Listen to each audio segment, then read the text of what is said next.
Ada 13 ya. Jadi sudah masuk pada minggu ke-13. Jadi tinggal 3 minggu lagi untuk perkuliahan kita.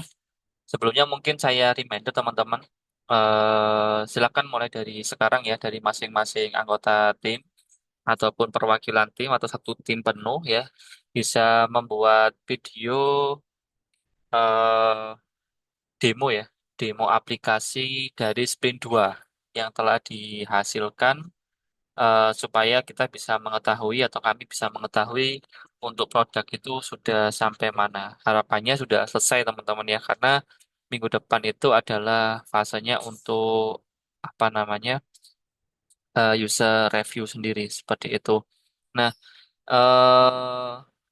di minggu ke-15 dan 16 nantinya kurang lebih ada dua hal ya. Yang pertama, biasanya saya ada interview. Interview itu saya lakukan kepada beberapa anggota tim seperti itu, untuk mendapatkan beberapa hasil yang akan saya dapatkan datanya ya. Yang kedua, insya Allah kalau memang jadi nanti saya ada quiz ya. Sebenarnya saya sudah membuat ada quiz tapi memang belum saya selesaikan soalnya. Nanti kalau memang jadi ada quiz, insya Allah saya deliver di minggu 15 atau 16 seperti itu.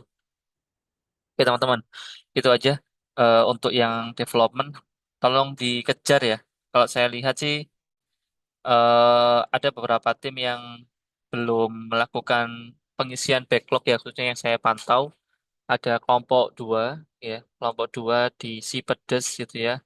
Ada kelompok 5 Unicalc, kemudian kelompok 14, 15 sama 16.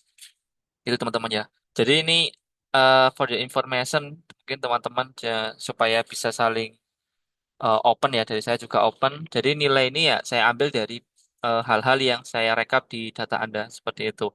Kalau memang nanti saya tidak menemukan data tersebut dan ternyata nilainya kurang maksimal, tentu itu tidak bisa diganggu gugat gitu ya. Misalkan sudah keluar nilainya dapatnya D gitu, nggak lolos harus ngulang di semester antara, terus meminta keringanan ya sudah tidak bisa karena penilaian ini jangkanya sangat panjang sekali gitu.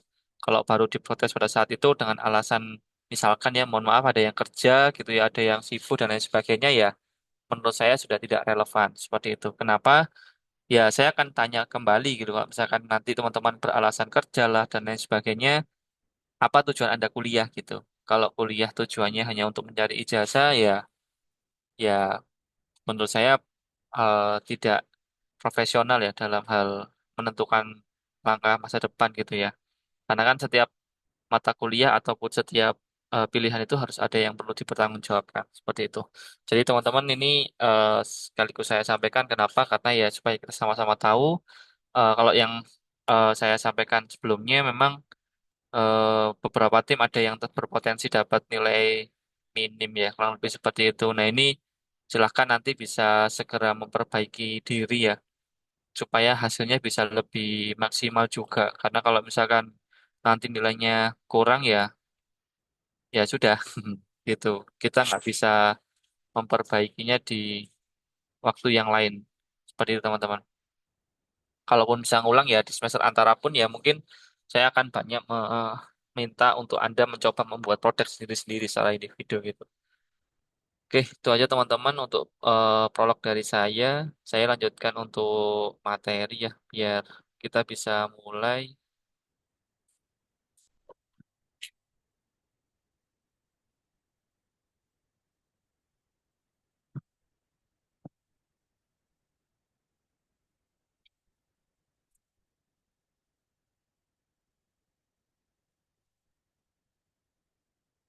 Oke, materi hari ini adalah bagian dari quality assurance ya, disebut software quality assurance, di mana subtopiknya ada software testing principle sama ya nanti kalau mencukupi ada test case sampling seperti itu.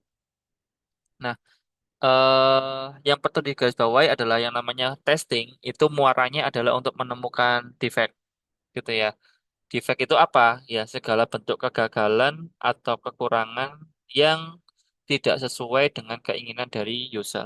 Kalau user sudah ingin gitu ya, misalkan sudah valid dia butuh itu, terus kemudian ternyata hasil tidak sesuai dengan apa yang diharapkan, entah aplikasinya terjadi kegagalan running atau tampilnya tidak sesuai dengan yang diharapkan, itu disebut sebagai defect seperti itu. Nah, seperti yang sudah kita pahami sebelumnya bahwa di dalam eh, apa penjaminan kualitas gitu ya, itu terdapat tiga tingkatan ya, seperti itu. Ada tingkatan yang pertama itu testing, tingkatan yang kedua itu ada QC atau quality control. Terus kemudian tingkatan yang ketiga itu ada namanya quality assurance, yaitu penjaminan kualitas. Di mana masing-masing tupoksinya itu berbeda-beda gitu ya. Kalau testing fokusnya untuk mencari defect, kalau QC atau quality control fokusnya untuk membersihkan dari segala bentuk waste atau kekurangan gitu ya, termasuk menerapkan standar kualitas untuk menunjang produktivitas pada tingkat selanjutnya seperti itu.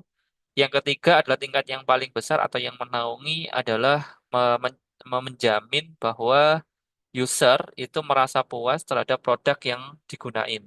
Nah, itu semakin tinggi tentu tanggung jawabnya juga semakin besar dan juga hal-hal yang perlu dilakukan juga semakin luas seperti itu. Nah, mengapa testing diperlukan? Nah, ini misalnya kalau ada developer itu pertanyaannya gini, ngapain ya kita melakukan testing gitu ya? Sementara kan sebenarnya kita bisa aja ya melempar eh, produk kita itu kepada user supaya user yang melakukan pengujian. Kita nggak perlu capek-capek gitu ya. Nah, ini kalimatnya gini, bila ada user yang akan memvalidasi produk kita, mengapa kita masih harus melakukan testing itu sendiri? Nah, jawabannya itu ini ya, bahwa eh,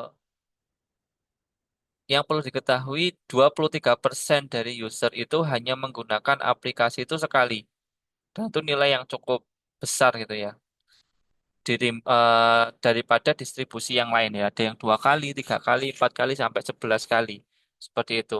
Artinya, ketika pengguna itu merasa tidak nyaman, merasa terganggu, merasa aplikasinya itu kurang tepat, kurang maksimal, masih banyak error, masih banyak bug, dan lain sebagainya, pasti mereka tidak akan mau menggunakan lagi. Gitu ya. Nggak akan mau menggunakan lagi. Seperti itu. Apa dampaknya? Ya, penggunanya pasti, developernya pasti akan mengalami kerugian jika sudah masuk dalam ranah pembiayaan atau monetisasi produk seperti itu. Ya, lama-lama akan merusak perusahaan juga kan gitu ya. Nah, ini yang harus digarisbawahi bahwa seharusnya produk yang dideliver kepada para pengguna itu adalah produk-produk yang sudah divalidasi dan dipastikan memiliki defect seminimal mungkin supaya user itu merasakan kepuasan yang maksimal seperti itu. Kalau misalkan aplikasinya masih banyak defect, masih banyak bug, masih banyak error, tentu dalam waktu yang singkat ya orang tidak akan mau pakai lagi dan itu menjadi bahaya. Kalau seandainya di dalam dunia startup ataupun dunia software house, karena kalau misalkan nggak dipakai ya perusahaannya tidak akan dipercaya sama para penggunanya atau para stakeholdernya seperti itu. Oke, analogi testing kita mungkin sedikit membayangkan ya kira-kira itu testing itu yang seharusnya seperti apa. Nah, ini ada sebuah cerita teman-teman. Terdapat sekelompok warga negara asing yang datang ke Indonesia secara ilegal. Jadi ceritanya pada tahun 2019 sampai 2021 ya kalau nggak salah itu terjadi sebuah pandemi namanya COVID-19 di mana dampak kematiannya itu luar biasa besar dan eh, penyebarannya sangat cepat sekali seperti itu sehingga Indonesia harus melakukan lockdown ya, penutupan dari segala bentuk akses kedatangan dari warga asing. Harapannya ya supaya tidak ada karier ya pembawa virus tersebut karena ya Indonesia bukan pencetus virusnya tapi ya yang menjadi korban atau menjadi banyak meninggal di dalam COVID-19 ini gitu ya. Nah, ternyata ada orang yang nakal gitu ya. Nakal itu dalam arti ya sudah ditentukan tidak boleh masuk tapi tetap memaksa masuk ke Indonesia dengan cara yang ilegal gitu ya. Pertanyaannya begini, bagaimana caranya kita, caranya pemerintah Indonesia dapat menemukan warga negaranya dan mendeteksi potensi persebaran virusnya, kan gitu ya. Ya apa cara nih gitu. Misalkan ternyata ada kedatangan gitu ya, yang ilegal dan lain sebagainya, gitu ya. Apakah gitu ya, Indonesia harus mencari ke setiap wilayah, setiap daerah, setiap pulau, gitu ya, yang notabene Indonesia sangat banyak sekali pulaunya, gitu ya. Sehingga effortnya besar sekali dan belum tentu hasilnya maksimal, gitu. Nah, jawabannya ya tentu tidak, gitu ya. Apa yang dilakukan Indonesia melihat kondisi anomali pada sebuah wilayah ketika ternyata kota atau wilayah yang awalnya aman tiba-tiba ada terdeteksi COVID-19. Maka tentu di situ pasti ada pembawa. Nah, pembawa itu tidak mungkin dia virusnya berterbangan gitu ya, menyeberangi samudra kemudian pindah ke wilayah yang aman tuh nggak mungkin. Pasti ada pembawanya atau carrier-nya seperti itu. Nah, dari situ Indonesia bisa mendeteksi, oh ternyata nih misalkan di Kalimantan yang awalnya aman gitu ya, ternyata ada eh, warga dari negara lain masuk lewat darat gitu ya, tanpa diketahui. Dan ternyata yang kota yang awalnya aman, tiba-tiba ada laporan COVID-19, meskipun intensitasnya masih belum banyak gitu ya. Nah, dari situ Indonesia bisa langsung melakukan semacam deteksi dini bahwa hipotesanya pasti ada pendatang di sana. Entah dari mana pasti ada pendatang. Maka tim dari Indonesia gitu ya datang ke sana melakukan inspeksi dan pencarian warga carrier yang ada di titik pertama kali COVID itu terdeteksi di wilayah tersebut gitu ya. Melalui apa ya? Banyak surveinya ya, bisa pertanyaan, kemudian kuesioner dan lain sebagainya yang sekiranya bisa diakses oleh warga di daerah tersebut gitu ya. Ketika deteksi, oh ternyata pernah bertemu warga negara asing gitu ya misalkan. Iya Pak, saya kemarin ketemu warga negara asing gitu ya. Mau tanya beli soto di mana misalkan kayak gitu ya. Terus saya bilang di sana. Nah, setelah itu saya demam, saya batuk, terus ya saya didiagnosa COVID-19 gitu ya. Nah, dari situ para petugas dari desa langsung bisa melacak nih kemana pergerakan dari orang warga negara asing ini sehingga dalam waktu singkat orang warga negara asing ini yang membawa virus corona varian baru ini itu bisa segera diamankan untuk dikarantina supaya penyebarannya terhenti.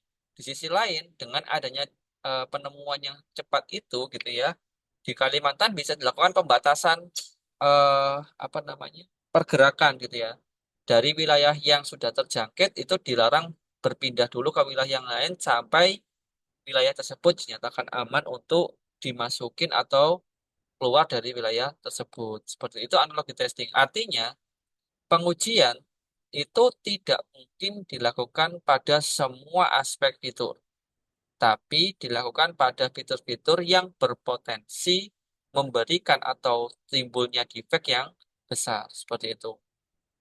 Nah, maka dari itulah dasar-dasar testing ini memiliki namanya prinsip disebut sebagai software testing principle. Terdapat 7 testing principle yang perlu teman-teman pahami ya. Ada testing source presence of defect, exhaustive testing is impossible, absence of errors fallacy, testing is context dependent, pesticide paradox, defect clustering, sama early testing. Seperti itu. Kita akan bahas satu-satu. Oke, yang pertama, testing shows presence of defect. Secara pengertian adalah software testing adalah tentang mencari cara membuat produk menjadi gagal, bukan sebaliknya. Jadi, para anggota tim yang menjadi tester, siapa tahu ya siapapun di sini yang bertugas sebagai seorang tester, maka cara berpikirnya adalah bagaimana membuat produk ini menjadi gagal. Bukan untuk menjatuhkan produk, bukan, tapi untuk menemukan di mana titik-titik kegagalan produk tersebut supaya bisa diperbaiki. Itu kuncinya, gitu ya. Nah, untuk menemukan itu pola pikirnya harus bagaimana supaya bisa ditemukan kegagalan ini. Nah, gitu ya. Nah,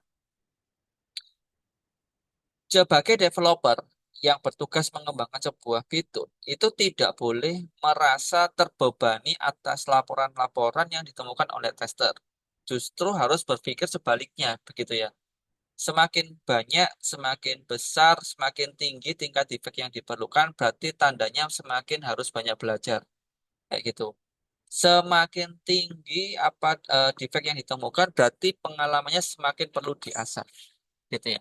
Karena tidak ada expert yang namanya tanpa pernah codingnya ada errornya. Itu nggak ada. Pasti mereka sudah menemui ribuan, puluhan ribu, bahkan ratusan ribu defect. Supaya saat ini mereka ketika coding itu bisa menemukan pola atau cara yang tepat gitu ya, bagaimana ngoding yang bisa minimal error atau bug atau defect seperti itu. Semakin banyak bug, semakin banyak belajar, semakin menjadi sebuah expert atau seorang expert seperti itu. Ukuran kesuksesan seorang tester maupun alat testing adalah tentang berapa banyak defect yang berhasil ia temukan, bukan sebaliknya. Jadi semakin banyak defect yang ditemukan oleh seorang tester, berarti dia berhasil, ya, berhasil dalam meningkatkan kualitas dari produk tersebut. Semakin sedikit itu berarti semakin ini apa namanya gagal untuk menjadi seorang tester atau kurang berpengalaman sebagai seorang tester. Itu ya. Kemudian yang kedua berkaitan dengan eh, testing source defect ya. Testing source presence of defect gitu ya. Yang kedua adalah absence of error is fallacy. Ada pernyataan bahwa tidak adanya defect yang ditemukan bukan berarti 100% tidak ada defect dalam produk. Jadi teman-teman, sebagus-bagusnya produk, sesempurnanya produk, itu pasti ada defect di dalamnya. Gitu ya. Hanya memang tingkat testingnya perlu ditingkatkan dari sisi testernya atau pengujinya. Seperti itu. Kenapa kok seperti itu? Ya, namanya aja produk gitu ya, dibuat oleh manusia. Pasti ada celahnya gitu ya. Nah, masalahnya celahnya di bagian mana lah? Ini yang perlu dicari gitu ya, supaya bisa ketemu. Seperti itu. Contoh teman-teman, pada tahun 2022 itu pernah terjadi Google Down gitu ya. Google Down sehingga orang banyak mengalami kebingungan gitu ya, karena nggak bisa mengakses satu-satunya sumber informasi yang secara umum digunakan oleh orang sedunia gitu ya. Terus kemudian pada saat itu dilaporkan bahwa dalam 40 menit aja Google itu mengalami kerugian sekitar 23,8 miliar. Jadi dalam waktu menitan itu ya kerugiannya sudah miliaran dan lebih dari puluhan ribu orang dirugikan dari hal tersebut. Seperti itu. Padahal sekelas Google gitu ya. Di mana pastinya ya Google kalau meng-hire developer itu ya bukan barusan belajar coding ya. Tapi orang yang sudah berpengalaman, sudah ahli, kalau ngoding itu ya sudah pasti pengalamannya banyak. Itu pun masih ada celah defect-nya. Seperti itu. Artinya, setiap produk yang diciptakan itu pasti ada polanya. Ya, pasti ada pola yang bisa dilakukan untuk menentukan defect supaya bisa ditemukan. Seperti itu. Jadi tidak ada produk yang sempurna. Yang ada adalah produk yang selalu disempurnakan supaya produk tersebut minim dari defect. Seperti itu. Yang ketiga, prinsip yang ketiga namanya pesticide paradox. Ya, disebut pesticide paradox. Pengujian hanya terhadap test case yang sama tidak akan mampu menemukan bug baru. Maksudnya ada semacam quote ya, you must change your approach in order to change your result. Gitu ya.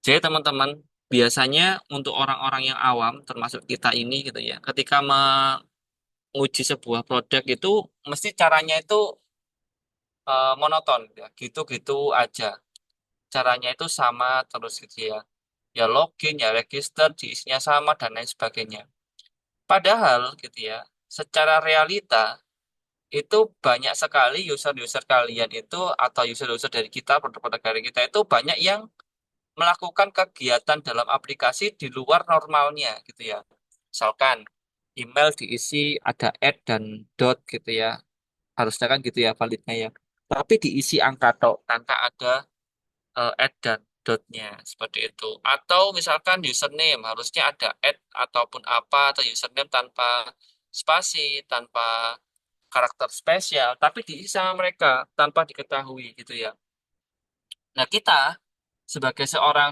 developer atau tester sendiri kadang miss di bagian itu, dianggap ya aman gitu ya.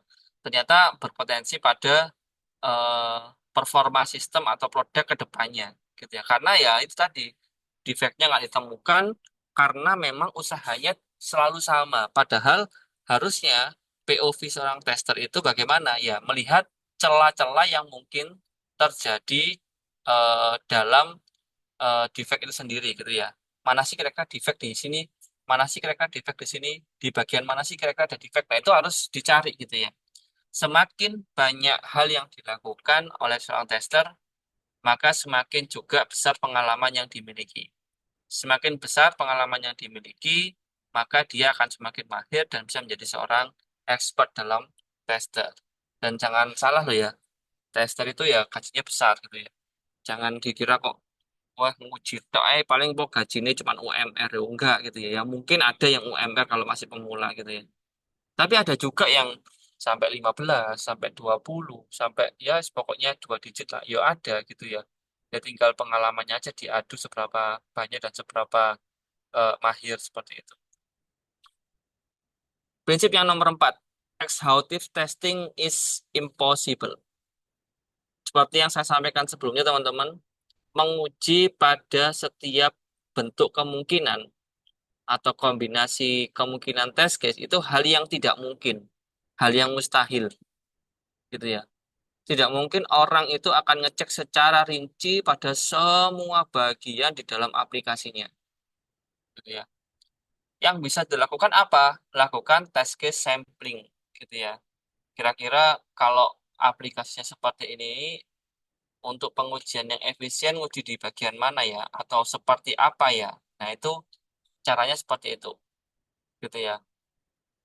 Supaya apa? Bisa menghasilkan kondisi yang sebaik mungkin atau defect yang sebanyak mungkin dan hasilnya bisa lebih maksimal gitu. Itu evaluasi. Maka harusnya teman-teman bagaimana nih kalau sudah menerapkan banyak produk gitu ya, maka produknya itu ya dianalisa. Kira-kira kalau produk seperti ini itu testingnya bagaimana supaya bisa berjalan dengan maksimal seperti itu.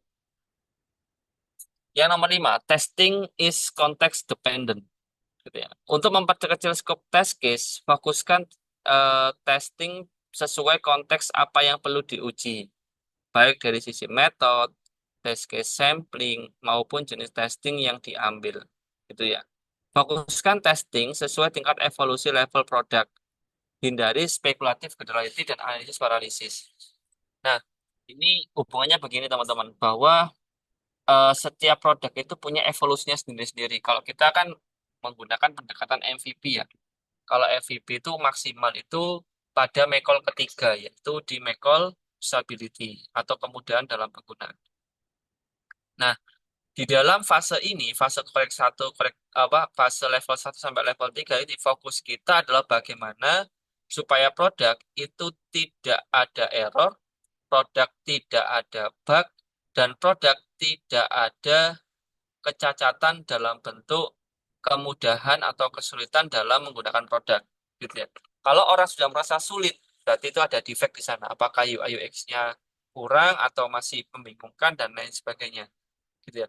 Tanpa perlu memikirkan apakah aplikasinya aman enggak gitu ya. Aplikasinya itu efisien enggak secara resource dan lain sebagainya. Belum saatnya. Karena levelnya masih level ke-3. Nah, nanti kalau seandainya sudah masuk di level keempat, level kelima, silahkan test case-nya ditambah test case-nya gitu ya. Supaya nanti ketika bertambah ya ini disesuaikan kira-kira misalkan nih integrity gitu ya, keamanan.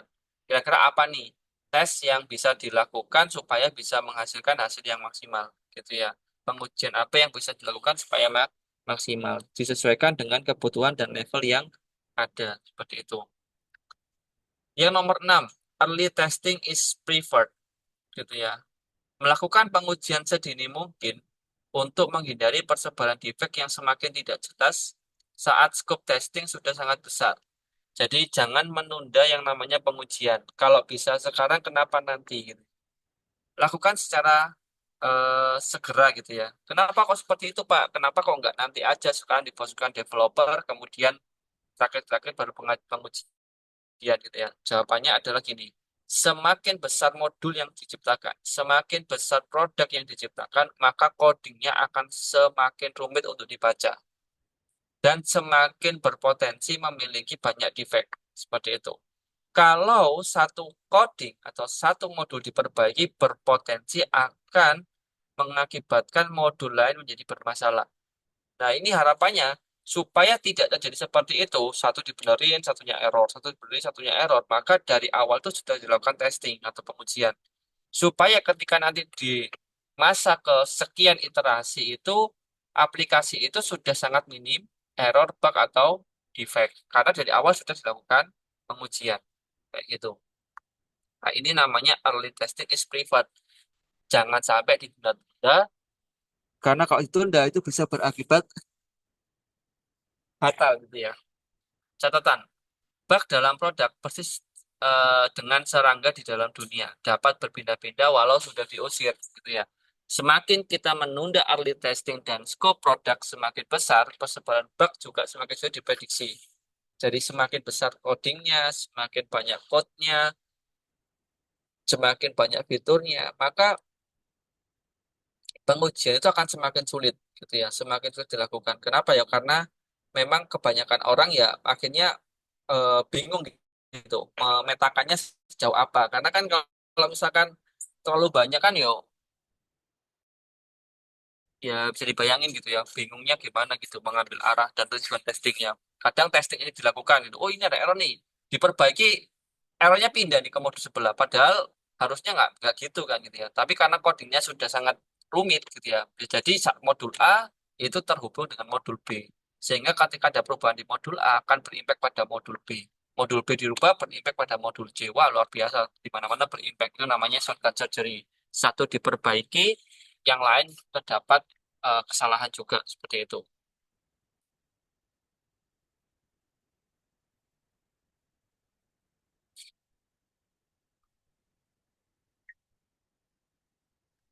Gitu ya. Yang nomor 7, namanya defect clustering. Nah, defect clustering ini secara umum mengambil pendekatan mirip seperti hukum Pareto ya. Tahu ya Pareto. 20% effort menghasilkan 80% result. Jadi teman-teman, pada beberapa bentuk aplikasi atau topik aplikasi itu biasanya ada titik-titik lemah. Nah, titik lemah ini itu menghasilkan banyak defect yang ditemukan. Seperti itu. Bisa jadi misalkan contoh nih ya, aplikasi untuk masalah keuangan gitu ya.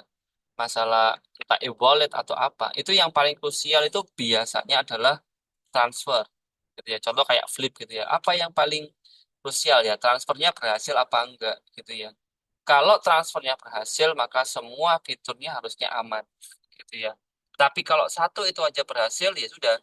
Jangan harap yang lain itu aman, karena yang satu aja bisa jadi belum berhasil, seperti itu. Ini contoh bahwa 1%, 20% effort itu bisa menentukan 80% hasil. Nah, cuman bagaimana Pak menentukan gitu ya, mana fitur yang kritikal, mana yang enggak, yaitu biasanya berdasarkan pengalaman. Artinya semakin banyak hal yang dilakukan, semakin tahu gitu ya biasanya.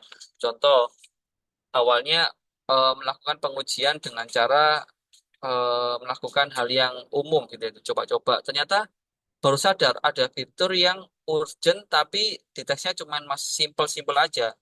Ketika di deploy, ketika diimplementasi, baru sadar, wih, defect-nya luar biasa besar dan membuat tim menjadi apa kelimpungan atau kebingungan gitu ya. Nah, akhirnya dari situ akan menjadi sebuah notes atau catatan bahwa next time kalau kita mengembangkan produk yang serupa, pikirkan ya fitur ini itu rawan terdapat error atau bug. Nah, ini menjadi sebuah pengalaman. Jadi empirisme menjadi sebuah experience yang nantinya bisa sangat berharga di kemudian hari gitu ya, sehingga sudah tidak hanya asumsi gitu ya. Ketika ngomong itu sudah menjadi hal data yang valid gitu ya. Jadi kalau misalkan Anda berspekulasi dalam hal tester, misalkan di dalam dunia industri gitu ya, ada orang ini kira-kira yang mau ditester gitu, itu kira-kira apa ya? Ya kamu bisa ngomong bahwa dari semua fitur yang ada berdasarkan empiris yang pernah saya lakukan itu adalah fitur B, fitur C, fitur D. Ini yang paling krusial bisa menentukan banyak atau bisa ditemukan banyak defect. Kalau itu aman, harusnya yang lain cenderung aman. Nah, itu bisa berkata seperti itu karena sudah ada effort atau sudah ada empiris yang sudah dilewati. Oke, itu untuk 7 defect teman-teman. 7 defect, 7 software testing principle. Ada yang perlu ditanyakan kira-kira?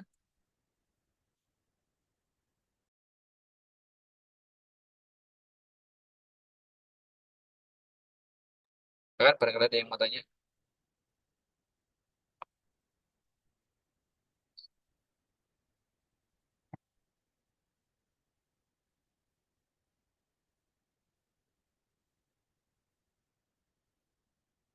Oke, kalau nggak ada kita lanjut. Ya, seperti yang saya sampaikan tadi ya bahwa ya ini kalau kita sudah belajar software testing principle berarti fokusnya adalah untuk mencari defect. Ya, karena memang goalnya adalah untuk meminimalisir defect yang ada seperti itu. Kita lanjut. Nah, software testing itu sebanyak ini, guys, teman-teman ya. Tuh, banyak ya. Ada sekitar 51 kalau nggak salah kemarin saya hitung sama anak-anak mahasiswa itu ya. Pertanyaannya apakah kita perlu membaca semuanya ya? Jawabannya tidak gitu ya. Artinya ya digunakan sesuai dengan kebutuhan. Kalau orang sampai menghafalkan seperti ini ya pusing ya, multiple operators ya. Pasti setiap orang punya strategi bagaimana supaya sebuah tes itu bisa dilakukan dan menghasilkan sesuatu yang maksimal atau efisien sama efektif seperti itu. Nah, maka teman-teman kami menyajikan sebuah tampilan ya ini adalah Agile Software Testing Model yang diinisiasi oleh Simhive Group. Ini kalau teman-teman cari yo insya Allah nggak ada yang mau menampilkan nggak yang menampilkan sesimpel ini, sehebat ini gitu ya. Itu menurut saya belum ada karena sudah dimappingkan dengan Maple Quality seperti itu. Oke, kita akan belajar di bagian test case sampling ya, yang bawah yang warna abu-abu ya. Test case sampling gitu ya. Yang pertama ada yang disebut sebagai gorilla testing atau namanya frustrating testing gitu ya. Testing ini itu adalah praktiknya di mana test case berupa modul program yang sama berulang kali diuji untuk memastikan bahwa modul tersebut berfungsi dengan benar dan tidak ada bug. Modul dapat diuji lebih dari ratusan kali dengan cara yang sama. Gorilla itu kan ya mungkin di dalam ini kenapa disebut gorilla karena gorilla itu punya kebiasaan kalau dia menekan satu hal atau melakukan satu hal itu bisa dilakukan berkali-kali gitu ya sampai apa yang dilakukan itu benar-benar maksimal atau mungkin sudah mentok gitu ya. Nah, itu gorilla. Nah, diambil istilah itu dalam pengujian gitu ya. Biasanya ada beberapa aplikasi yang ketika dilakukan secara intens terus-menerus gitu ya, itu akan menyebabkan aplikasi menjadi trouble, error gitu ya, karena ada deadlock dari si aplikasinya. Sebuah proses ditembak secara berulang kali, akhirnya error. Nah, ini salah satu hal bentuk ini ya, yang dilakukan oleh DDoS attack. DDoS attack itu secara tidak langsung itu melakukan guerrilla testing. Inject atau hit secara berulang kali untuk membuat program itu menjadi down gitu ya. Nah, sama bisa jadi gitu ya. Misalkan contoh gitu ya. eh, apa ya sebuah game gitu ya. Sebuah game itu kan ada yang eh, biasanya itu ngeklik sebuah ini ya. Saya nggak tahu namanya game apa dulu ya. Itu spasi ya. Spasi itu gitu ya. Nggak tahu main apa dulu. Kalau di warnet itu dulu sering gitu ya. Kalau lagi ngerjain tugas gitu, ada orang main game itu ngeklik spasi itu sampai spasinya itu jebol gitu ya. Sampai rusak. Nah, yang perlu dilakukan oleh developer si aplikasi atau si developer game tadi adalah memastikan ketika diklik spasi itu tidak dianggap sebagai uh, hit yang membuat error gitu ya. Ya, tidak membuat sistem menjadi ngebug atau nge-lag. Nah, itu yang dipastikan. Sehingga kalau ketika belum sebelum dirilis oleh si developer harusnya mereka sudah memprediksi bahwa kayaknya si user itu akan lebih banyak mengklik spasi. Maka ketika klik spasi itu bagaimana handling di balik back end-nya itu harus diperhatikan supaya tidak menjadi bumerang. Kalau sampai diklik spasi gitu ya, ternyata ngehit dan membutuhkan proses yang lama ya bisa luar biasa ya dampaknya, bisa apa namanya merusak server dan lain sebagainya. Bahkan ya kemarin salah satu hal yang membuat beberapa sistem aplikasi besar itu rusak itu ya karena servernya jebol, ya nggak kuat gitu ya, apa dihantam banyak sekali hit seperti itu. Ya, yang kedua disebut monkey testing, nama-nama hewan ya. Ada gorila, ada monkey testing gitu ya. Testing, monkey testing itu adalah testing tanpa test case yang tertarget dengan melakukan segala bentuk interaksi yang memungkinkan secara random.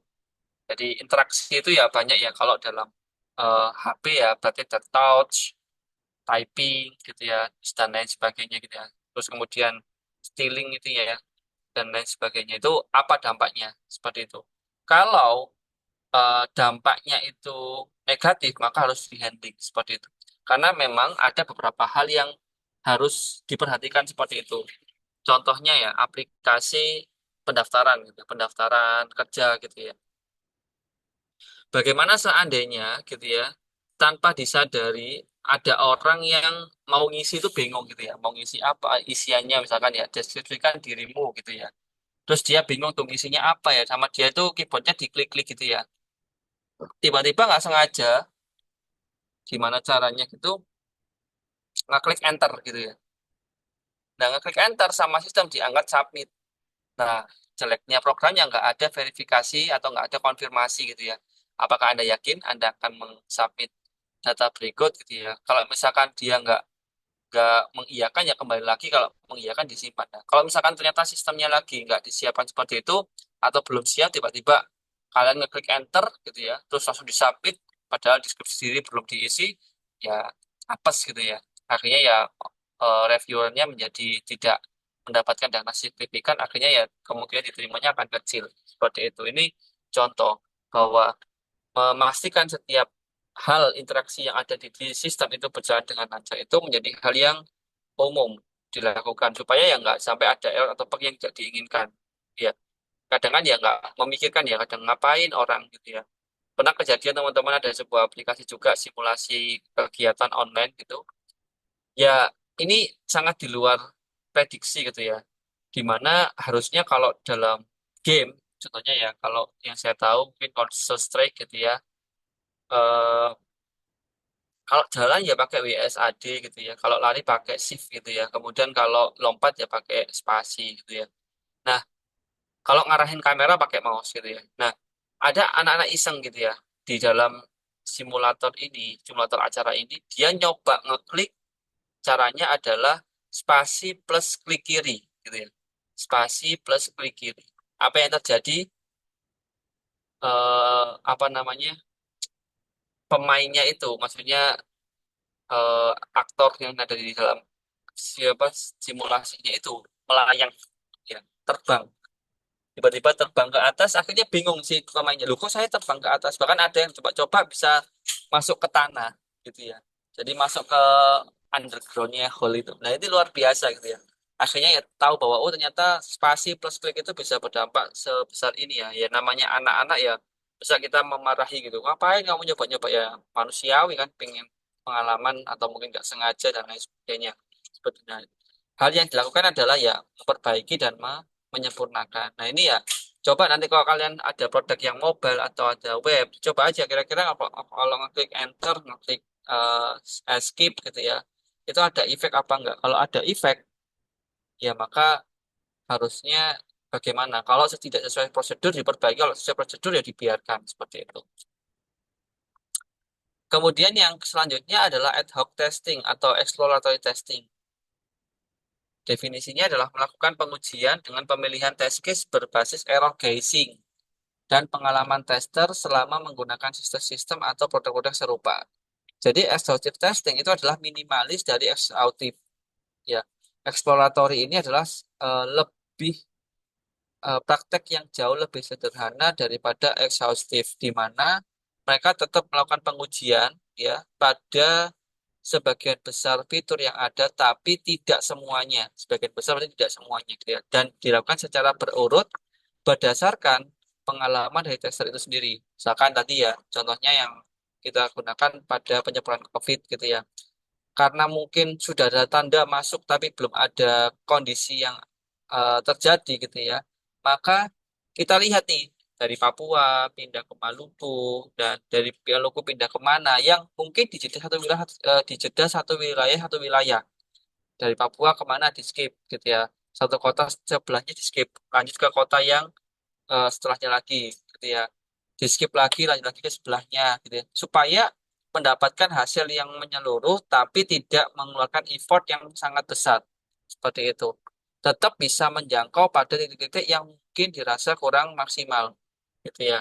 Nah, biasanya dalam hal ini tester itu bisa menentukan gitu ya, alur yang tepat bagaimana atau titik mana sebuah error itu akan ditemukan. Oh, contoh nih, kalau kita berjalan dari titik A ke titik B ke titik C ke titik D ke titik F masuk ke titik Z, nah ini biasanya akan terjadi error. Coba aja. Nah, itu biasanya pengalaman gitu ya. Pengalaman saya seperti itu biasanya. Nah, itu pengalaman gitu ya. Nah, artinya teman-teman dicoba boleh. Misalkan contoh nih, ada alur ya. Ini contoh alur aja. Ada alurnya gini. Pertama login, habis login kemudian masuk ke halaman isi data gitu ya. Dari isi data kemudian masuk ke transaksi, dari transaksi biasakan ke report gitu ya. Nah, kita coba aja misalkan dari login kita anggaplah isi data sudah selesai langsung aja di transaksi. Transaksi selesai langsung aja di report gitu ya. Kalau misalkan ada semakin banyak fitur, nah fiturnya diseleksi nih mana fitur-fitur yang penting dan mana yang fitur-fitur yang enggak penting sih, mana yang kritikal, mana yang tidak kritikal. Kritikal itu ya kalau terjadi error maka dampaknya besar. Kalau nggak kritikal ya berarti kalau terjadi error ya mungkin tidak berdampak besar seperti itu, gitu ya. Selanjutnya ada namanya smoke testing. Smoke itu ya asap gitu. Jadi laptopnya berasap. Smoke testing adalah melakukan pengujian dengan menguji wadah-wadah kritikal sebagai test case khususnya pada bagian-bagian fungsional yang berdampak besar baik error maupun bug pada keberhasilan dasar sebuah produk. Jadi intinya gini, di dalam sebuah aplikasi itu pasti ada yang inti, inti dari segala inti produk gitu. Pasti ada intinya. Nah, kalau misalkan kita sudah mengetahui bahwa oh, produk ini tuh intinya kayak gini loh, produk ini tuh intinya kayak gini, maka kita bisa fokus pengujian pada fitur-fitur utama dulu. Kalau fitur utamanya sudah aman, sudah tidak ada kendala, sudah tidak ada error, sudah tidak ada bug, baru kita bisa ke modul-modul yang levelnya di bawah modul sebelumnya. Ya, secara kritikal gitu ya. Tapi modul kritikal bisa diutamakan untuk diuji. Kenapa? Kenapa kok dilakukan seperti itu supaya meminimalisir defect fatal yang terjadi gitu ya. Karena kalau misalkan sampai diabaikan, nggak dilakukan, ya, dianggap remeh, dianggap rendah, ya kalau misalkan ditemukan di user ya fatal seperti itu. Kalau sampai ada hubungannya dengan hal-hal yang menimbulkan kerugian secara pribadi ya bisa dituntut secara hukum seperti itu yang harus diperhatikan. Selanjutnya ada namanya sanity testing ya. Sanity testing adalah melakukan pengujian dengan test case memilih produk-produk atau modul-modul yang menjadi prasyarat berjalannya modul-modul yang lain. Contoh ini ya, ada perhitungan nih. 9 dikurangi 3 dibagi 3 dibagi sepertiga tambah satu. Jawabannya berapa? Ada yang bisa membantu menjawab. 9 dikurangi 3 dibagi sepertiga tambah satu. Jawabannya satu. Ada yang 8 atau ada yang 7 gitu ya. Nah, yang benar berapa? Satu. Loh, kok bisa satu, Pak? Kan, misalkan itu ya alasannya. Kan 3 dibagi sepertiga ya satu. Harusnya 9 dikurangi satu, 8. 8 tambah satu, 9. Harusnya jawabannya juga 9. Atau punya jawaban yang berbeda lainnya gitu ya. Entah apapun gitu ya. Nah, yang benar bagaimana? Yang benar adalah dalam kalkulator itu yang dicari itu adalah pembagiannya dulu baru tambah dan kurang. Seperti itu yang diutamakan. Dan ingat kalau dibagi maka penyebutnya dibalik. Misalkan 3 dibagi sepertiga itu sama dengan 3 dikali 3. Ya kan dibalik ya, yang penyebut jadi pembilang, pembilang jadi penyebut seperti itu. Nah, kalau perhitungan sederhana saja hasilnya tidak valid, maka tidak perlu mengetes untuk studi kasus yang lebih jauh gitu ya. Tidak perlu mengetes nih apakah kalkulator itu bisa mendeteksi atau menghitung integral, menghitung eh, derivatif atau turunan gitu ya. Nggak perlu gitu ya. Karena hitungan sederhana saja salah, apalagi hitungan-hitungan yang jauh lebih kompleks pasti salah. Seperti itu. Nah, biasanya ada beberapa potensi yang sifatnya dominan atau sifatnya kredensial. Kalau itu aja tidak bisa berjalan, maka jangan dilanjutkan kepada modul-modul yang lain. Selesaikan modul-modul itu, baru kalau sudah selesai dipikirkan modul-modul yang lainnya. Seperti itu.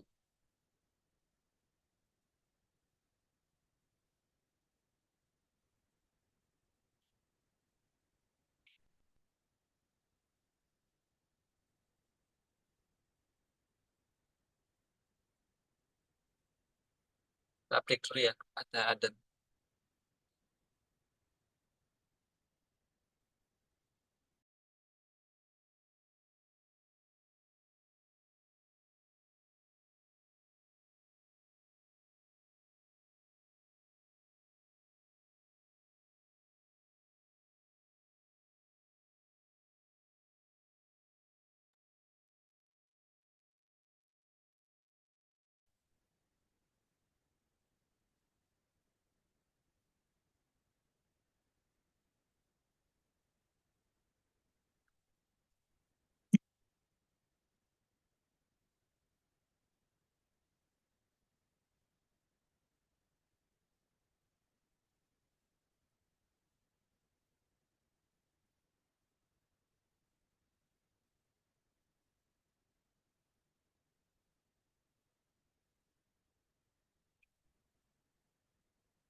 Oke, sudah selesai ya. Kita lanjut.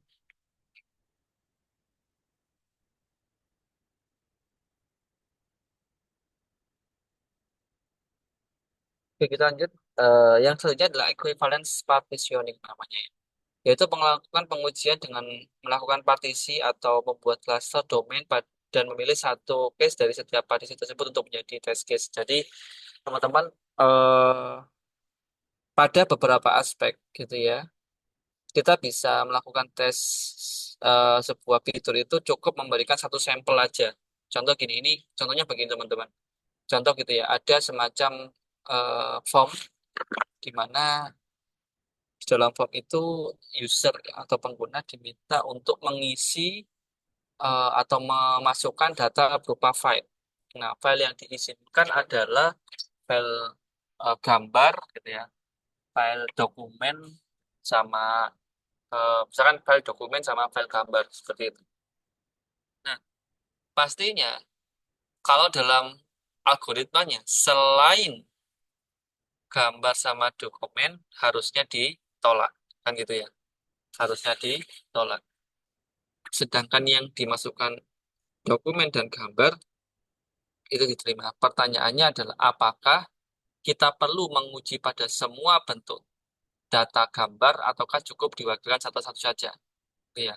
Apakah kita perlu mencoba semua bentuk dokumen atau kita cukup mewakilkan salah satu file saja? Itu jawabannya ya cukup satu saja. Cukup satu saja. Contoh musik, sorry kok musik, gambar gitu ya. Maka ya cukup aja yang mewakili gambar apa. Kalau berhasil maka bisa dikatakan aman.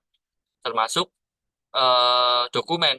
Contoh di situ dokumen ada PPT, ada Word, ada Excel. Coba aja salah satu gitu ya dari masing-masing aspek gitu ya. Word dicoba, Excel dicoba, PPT dicoba. Bisa nggak? Kalau bisa ya sudah aman gitu ya. Jadi kita pastikan bahwa data itu aman. Termasuk yang invalid. Kalau misalkan yang diisi itu musik, video, bisa nggak? Kalau bisa ya berarti ada error atau ada bug gitu ya. Tapi kalau seandainya gitu diisinya tidak sesuai atau yang invalid, kemudian hasilnya bisa menyampaikan bahwa mohon maaf gitu ya, inputan tidak benar gitu ya. Maka ya bisa kita pastikan bahwa fiturnya bisa berjalan dengan lancar. Cukup diwakilkan oleh satu data saja yang bisa mewakili. Nggak perlu dites semua data gambar, semua data apa namanya istilahnya gitu, istilah apa dokumen gitu itu nggak perlu. Cukup yang mewakili saja salah satu dari eh, data tersebut saja seperti itu. Yang ketiga, yang selanjutnya ya, ini sudah ke-7, ya. Disebut sebagai boundary value analysis. Sesuai definisi adalah melakukan pengujian dengan melakukan partisi atau membuat klaster domain dan memilih batas atas dan batas bawah dari setiap partisi tersebut untuk menjadi sebuah test case. Nah, contohnya begini. Ada sebuah aplikasi pendaftaran sekolah sepak bola untuk usia SMP SD dan SMP. Kita bisa pastikan gitu ya bahwa usia yang valid adalah usia umur 6 sampai anggaplah sekitar umur 15 tahun gitu ya, 15 tahun atau 16 tahun seperti itu. Di luar itu harusnya tidak valid umur 0 sampai 6 tahun atau ya 0 sampai 6 tahun, kemudian umur 15 sampai ya anggaplah batas atasnya sampai 45 sampai 60 itu nggak valid seperti itu. Nah, maka ketika ada seperti itu kita bisa buat range gitu ya. Partition satu umur 0 sampai 5 tahun dicoba gitu ya. Kalau 0 0 tahun sampai 5 tahun gagal berarti sudah benar ya. Kemudian umur 6 sampai 15 gitu. Coba 6 dan 15 coba. Kalau berhasil daftar berarti valid benar gitu ya. Kemudian dicoba umur 16 sampai umur 45 misalkan seperti itu ya. Kalau gagal berarti sudah tepat. Seperti itu. Ini contoh dari boundary value analysis. Jadi dibatasin gitu ya testingnya. Cukup di range atas sama range bawah yang dites supaya bisa mendapatkan hasil yang valid. Selanjutnya nomor eh, 8 ya disebut sebagai deep testing. Testing yang mendalam, merinci gitu ya. Melakukan pengujian kepada modul-modul secara deep atau mendalam dari root, parent, child, dan leaf. Jadi ibaratnya satu fitur dikorek sampai mendalam gitu ya. Posting post posting sebuah feed gitu ya atau ngepost sebuah eh, apapun gitu ya. Kemudian dicoba bisa dikomen nggak? Dari komennya bisa dikomen atau dikomen lagi nggak? Habis itu bisa dihapus nggak? Bisa di love nggak? Bisa di like nggak? Dan lain sebagainya. Itu namanya deep testing sampai mendalam satu modul posting ini benar-benar didapatkan hasil yang maksimal atau merinci seperti itu. Nah, sedangkan yang selanjutnya adalah deep testing atau melebar gitu ya. Melakukan pengujian kepada modul-modul secara breadth atau melebar atau mendasar dari sebuah modul atau fitur. Nah, ini biasanya goalnya adalah supaya mendapatkan hasil dari sebagian besar fitur yang ada. Meskipun mungkin tidak terlalu dalam sepertinya deep. Contoh, asalkan aplikasi sosial media ya. Bagaimana, apakah bisa meload data gitu ya. Datanya tampil nggak? Habis meload data, nyoba membuat post. Habis membuat post, coba edit profile.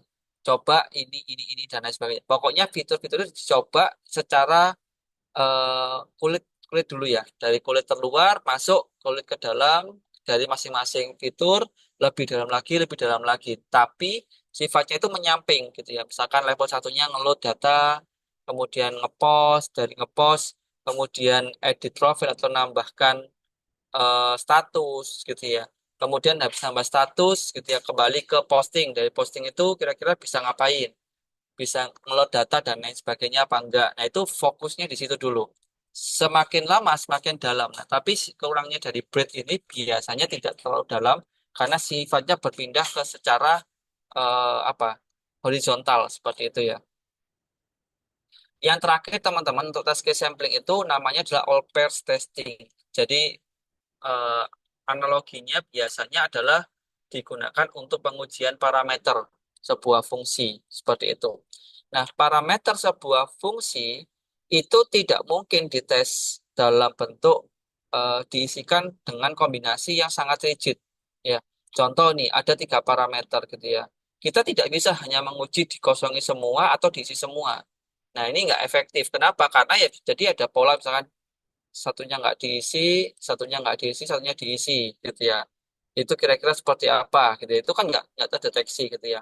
Atau diisi dengan eh, semua bentuk apa namanya, semua bentuk kombinasi 2 pangkat 3 gitu ya. Itu juga nggak bisa gitu ya. Kenapa? Karena terlalu banyak jadinya nanti malah ekshaustif gitu ya. Waktunya juga sangat kecil ya. Waktunya juga sangat besar, hasilnya juga belum tentu maksimal seperti itu. Maka yang terakhir adalah dengan melakukan penyederhanaan gitu ya.